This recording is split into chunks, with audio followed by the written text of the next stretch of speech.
విజయవాడ పరిసర ప్రాంత ప్రజలకు గొప్ప శుభవార్త. కల్వరి మార్గం పాల్ పృథ్వీ మినిస్ట్రీ సారథ్యంలో జీసస్ మిరాకిల్ ఫెస్టివల్స్, యేసయ్య అద్భుతాల పండుగలు మార్చ్ 11, 12, 13 తేదీల్లో ప్రతిరోజు సాయంత్రం 5:30 స్థలం బిషప్ అజరయ్య గ్రౌండ్స్, విజయవాడ. దైవ వర్తమానికులు ప్రవక్త పాల్ పృథ్వీ గారు మరియు సిస్టర్ సుజాత పృథ్వీ గారు. వీరి ప్రార్థనల ద్వారా యేసయ్య ఎన్నో అద్భుతాలు జరిగిస్తున్నారు. మరణించిన వారు సైతం తిరిగి లేపబడ్డారు. చీకటి దురాత్మ శక్తులతో, చేతబడి శక్తులతో పీడించబడుచున్నారా? శాంతి సమాధానం లేక బాధపడుతున్నారా? అయితే రండి, యేసయ్య అద్భుతాలు పొందుకొనండి.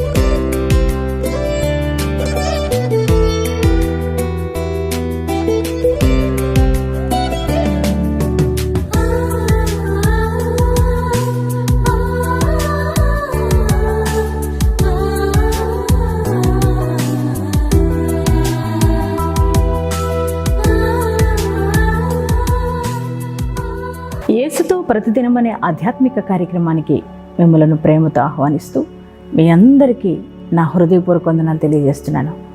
దేవుని బిడ్డలారా, బాగున్నారు కదూ? ఉదయం లేవగానే ప్రార్థించి దేవుని యొక్క వాక్యాన్ని ధ్యానించి ఉన్నారని నేను నమ్ముచున్నాను. దేవుని బిడ్డ ప్రతి ఉదయం లేవగానే మరి ఆయన సన్నిధానానికి వెళ్ళడం ఎంతో ఆశీర్వాదకరం కదండి. లేవగానే దేవుని యొక్క ముఖాన్ని దర్శించడం మనకెంతో ఆశీర్వాదకరం.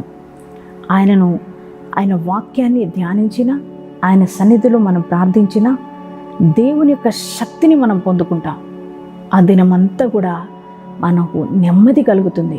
ఎందుకనంటే ఆయన ప్రజెన్స్ మనం నడిపిస్తూ ఉంటుంది. దేవుని బిడ్డలారా, ప్రతి ఉదయం మరి వేదనలో, కృంగుదలలో, భారభరితమైన హృదయాలతో మనం మన దినాన్ని ప్రారంభిస్తున్నప్పుడు లేవగానే దేవుని యొక్క వాగ్దానం మన జీవితంలో ఒక ఊరట, ఒక ధైర్యం, ఒక నూతన ఉత్సాహాన్ని నింపుతూ వస్తుంది కదా. నిజమండి, ఆయన మాట ఎటువంటిదంటే ఎడారిలో ఒక సెలయేరు లాంటిది దేవుని యొక్క మాట. దేవుని బిడ్డలారా, మరి అటువంటి శ్రేష్టమైన వాగ్దానాలను బట్టి మీరు ఎంతగానో దీవించబడుతున్నారు కదా. మరి మీరు మాత్రమే దీవించబడడం కాదు, కానీ మీ బంధువులకు, మీ స్నేహితులకు దీవెనకరంగా మీరు మార్చబడినట్లుగా ఈ వాగ్దానాలు మీ బంధువులకు, స్నేహితులకు షేర్ చేయవలసిందిగా ప్రేమపూర్వకంగా మనవి చేస్తున్నాను. మరి ఈ దినం కూడా దేవుడు శ్రేష్టమైన వాగ్దానాన్ని మన కొరకు ఇచ్చి ఉన్నారు. ఆ వాగ్దానం ఏమిటో మనం చదువుకుందాం. ద్వితీయోపదేశ కాండము 33వ అధ్యాయము 26వ వచనాన్ని చదువుకుందాం. ఆయన నీకు సహాయం చేయుటకు ఆకాశవాహనుడై వచ్చును. Praise the Lord. ఎంత చక్కటి శ్రేష్టమైన వాగ్దానం మనం వింటున్నాం ఈ ఉదయకాలం. ఆయన నీకు సహాయం చేయడానికి ఆకాశవాహనుడై వచ్చును అనే ఒక మాట ద్వారా దేవుడు నీతో, నాతో, మనతో ఆయన మాట్లాడుతున్నారు. ప్రియదేవుని బిడ్డ, నిజమే, నువ్వు ప్రతికూలమైన పరిస్థితుల్లో ఉంటున్నప్పుడు, మరి ఆర్థిక పోరాటాలు, అనేక సమస్యల్లో, బాధల్లో ఉంటూ ఉండగా ఎవరో సహాయం చేస్తారని నీ బంధువుల కొరకు, నీ యొక్క స్నేహితుల కొరకు, నీ యొక్క రక్త సంబంధుల కొరకు ఎదురు చూసినప్పుడు ఎవరి సహాయము రాక వేదనలో, బాధలో కృంగిపోయి ఉన్నావేమో. నిజమే, మనుషులు మరి మనకు ధనం ఉంటే, ఆస్తి ఉంటే, ఐశ్వర్యం ఉంటే, పలుకుబడి ఉంటే, పేరు ఉంటే, ఆరోగ్యం ఉంటే అందరూ మన దగ్గరకు వస్తారు. కానీ మన దగ్గర ఏమీ లేనప్పుడు ఎవ్వరు సహాయం చేయరండి, ఎవ్వరు మన దగ్గరకు రారండి. దేవుని బిడ్డ, ఒకవేళ నువ్వు కూడా అటువంటి అనుభవంలో ఉన్నావేమో. అన్నీ కోల్పోయి, ఒకప్పుడు అన్నీ ఉండి ఈరోజు ఏమీ లేక, ఎవరో సహాయం చేస్తారని ఎదురు చూసి ఎవరి సహాయం అందక ఒకవేళ నిరుత్సాహంగా ఉన్నావా, వేదనలో ఉన్నావా, కృంగిపోయి ఉన్నావా? ఒకవేళ నీకు ఆరోగ్యంగా ఉండినప్పుడు అందరికీ మంచిగా అన్నీ చేసి పెట్టావు, కానీ ఈరోజు మరి రోగిపోయి మంచాన్ని పడినప్పుడు ఎవరి సహాయం నీకు అందక ఒకవేళ బాధపడుతున్నావేమో, నాకెవరూ సహాయం చేయట్లేదని బాధపడుతున్నావేమో. నీ ఉద్యోగరీత్యా, వ్యాపార రీత్యా, అలాగే చేతి పనుల్లో అనేక మరి నష్టాలు వాటిల్లినప్పుడు ఎవరో సహాయం కోసం అర్థిస్తూ మరి ఎవరెవరినో సహాయం అడిగావు, కానీ ఎవరి సహాయం నీ దగ్గరకు రాలేదు కదూ. అవును, అందుకే కదా దావీదు భక్తుడు అంటాడు, మనుషులు నమ్ముకొనుట కంటే యెహోవాను ఆశ్రయించుట మేలు. ఎవరి వలన సహాయం వస్తుంది? అదే దావీదు అంటారు, కొండల తట్టు నా కనులు ఎత్తుచున్నాను, నాకు సహాయం ఎక్కడి నుంచి వస్తుంది? అవునండి, మనుషుల వైపు చూస్తే ఎక్కడి నుంచి మనకు సహాయం వస్తుంది? ఎవరు మన దగ్గరకు వచ్చి సహాయం చేస్తారు? ఎవ్వరు సహాయం చేయరు కదా. అందుకే యెహోవా నీ వల్లనే మాకు సహాయం కలుగునని దావీదు అంటారు. అవునండి, దేవుని వల్లనే మనకు సహాయం వస్తుంది. ఇశ్రాయేలు ప్రజలకు అరణ్యంలో వారందరూ ఆకలితో బాధపడుతున్న వేళ, వారందరూ ఆకలితో అలమటిస్తున్న వేళ, నిజంగా అది అరణ్యం, ఎటు నుండి వారికి సహాయం వచ్చే పరిస్థితి లేదు. అయినా కానీ మోషే మరి దేవుని దగ్గరకు వచ్చి ప్రార్థించినప్పుడు దేవాది దేవుడు వారి ఆకలి బాధను తీర్చడానికి ఆకాశము తెరిచి మన్నాను కురిపించాడు కదండి, వారి ఆకలిని తీర్చాడు కదా. దేవుని బిడ్డ, అదే దేవుడు ఈరోజు సజీవుడే నీతో మాట్లాడుతున్నాడు.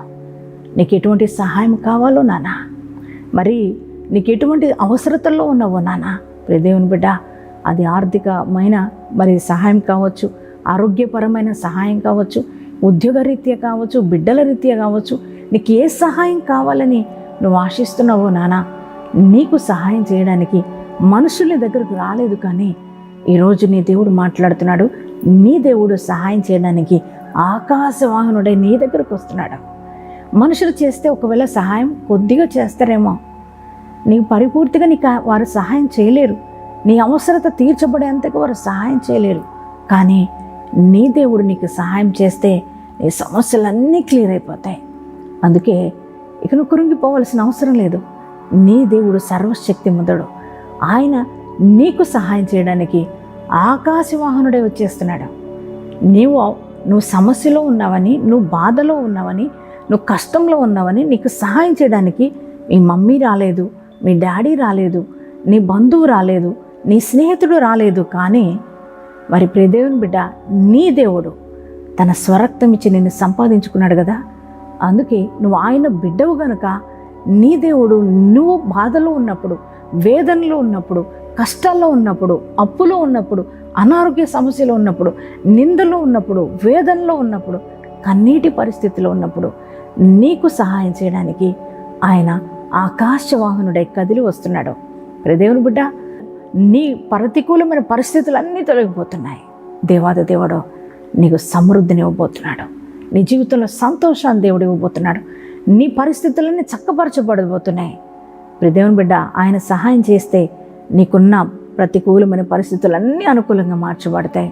మరి ఈ వాగ్దానాన్ని నమ్ముతున్నావా? నీ దేవుడు నీకు సహాయం చేయబోతున్నాడని నమ్ముతున్నావా? అయితే ఈ వాగ్దానం రిసీవ్ చేసుకో. యేసయ్యా, ఈ ఉదయకాలం ఎంత శ్రేష్టమైన వాగ్దానం నాకు ఇచ్చావు. ఈ వాగ్దానాన్ని నేను నమ్ముతున్నాను యేసయ్యా. ఈ వాగ్దానం నాకు ఇచ్చినందుకు థ్యాంక్ యూ డాడీ అనేసయ్య థ్యాంక్స్ చెప్పండి. మరి ఎంతమంది ఈ వాగ్దానం మీరు రిసీవ్ చేసుకున్నారో మీ అందరి కోసం నేను ప్రార్థన చేయబోతున్నాను. అందరం కూడా ప్రార్థన చేసుకుందామండి. Thank you father. పరిశుద్ధ మహోన్నతులకు దేవానికి వందనాలు, స్తుతులు, స్తోత్రాలు చెల్లిస్తున్నాం. ప్రియ తండ్రి, నాయన ఉదయకాలపు వేళ మీరు ఇచ్చిన శ్రేష్టమైన వాగ్దానాన్ని బట్టి నీకు వందనాలు డాడీ. యేసయ్యా, ఈరోజు ప్రభా ఎంతమంది ప్రభా ఈ వాగ్దానాన్ని రిసీవ్ చేసుకున్నారో వారి యొక్క జీవితాల్లో ఈ వాగ్దానాన్ని మీరు నెరవేర్చమని ప్రార్థిస్తున్నాను. అవునయ్యా, నువ్వు ఎంత మంచి దేవుడవు, ఎంత గొప్ప దేవుడవు నాయన. మేము అవసరతలో ఉన్నప్పుడు, అక్కర్లో ఉన్నప్పుడు, అయ్యా వేదనలో కష్టాల మధ్యలో ఉన్నప్పుడు మాకు సహాయం చేయడానికి ఆకాశవాహనుడివై వచ్చే గొప్ప దేవుడుగా నువ్వు మాకున్నందుకు వందనాలయ్యా. నిజమే అయ్యా, మేము అవసరతల్లో కష్టాల్లో ఉన్నప్పుడు ఎవరెవరో సహాయం మేము అర్థించినప్పుడు మా సహాయం చేయడానికి ఏ మనుషుడు రాలేరు. కానీ అయ్యా తండ్రి, నువ్వు మా బాధను చూసి, వేదన చూసి ఆకాశవాహనుడై నువ్వు వస్తున్నందుకు వందనాలు దేవా. అయ్యా, ఈరోజు నాయన ఈ వాగ్దానం వింటున్నా చూస్తున్న ప్రతి బిడ్డను కూడా మీరు ఆశీర్వదించండి ప్రభా. వారికి ఏ అక్కర్లో ఉన్నారో, ఏ అవసరతల్లో ఉన్నారో, ఎటువంటి సహాయం కావాలని నిన్ను అర్థిస్తున్నారో ప్రభా, వారిని మీరు జ్ఞాపకం చేసుకోండి ప్రభా. వారికి సహాయం చేయండి అయ్యా, ఆర్థిక పరంగా, కుటుంబ పరంగా, వ్యక్తిగతంగా. అయ్యా ఇదిగో తండ్రి నాయన ఉద్యోగ రీత్యా, అయ్యా ఒకవేళ గర్భఫలం రీత్యా ప్రభా, ఎటువంటి సహాయం నీ బిడ్డలకు కావాలో మీరే సహాయం అందించమని ప్రార్థిస్తున్నాం తండ్రి నాయన. అయ్యా యవ్వన బిడ్డలు వారి స్టడీస్లో ప్రభా నా తండ్రి, వారి ఉద్యోగాల విషయాల్లో, అయ్యా వారి వివాహ విషయాల్లో, అయ్యా వారికి మీరే సహాయం చేయమని ప్రార్థిస్తున్నాం తండ్రి నాయన. అయ్యా కోర్టు కేసుల్లో బిడ్డలు నా తండ్రి, భూ వివాదాల్లో ప్రభా బిడ్డలు నలిగిపోతున్నారేసయ్యా, నీ బిడ్డలకు మీరు సహాయం చేయండి, వారికి న్యాయం జరిగించమని ప్రార్థిస్తున్నాం ప్రభా. చెదిరిపోయిన కుటుంబాలను కట్టండి, చెదిరిపోయిన జీవితాలను స్థిరపరచండి ప్రభా నాయన. వారి జీవితాల్లో వస్తున్న నింద వేదన కొట్టివేయండి ప్రభా. దేవానికి స్తోత్రాలు. ఈరోజు మ్యారేజ్ డేస్, బర్త్డేస్ చేసుకుంటున్న ప్రతి ఒక్కరిని ఆశీర్వదించి వారి నూతన దీవెనలతో, నూతన ఆశీర్వాదాలతో నింపమని ప్రార్థిస్తున్నాం. ఈరోజు ప్రభా ఈ దినమంతా కూడా నీ ప్రశస్తమైన సన్నిధి మాకు తోడుగా ఉంచి నడిపించి మేము పొందుకున్నామని నజరేయుడని యేసు నామములో ప్రార్థిస్తున్నాం తండ్రి. ఆమెన్.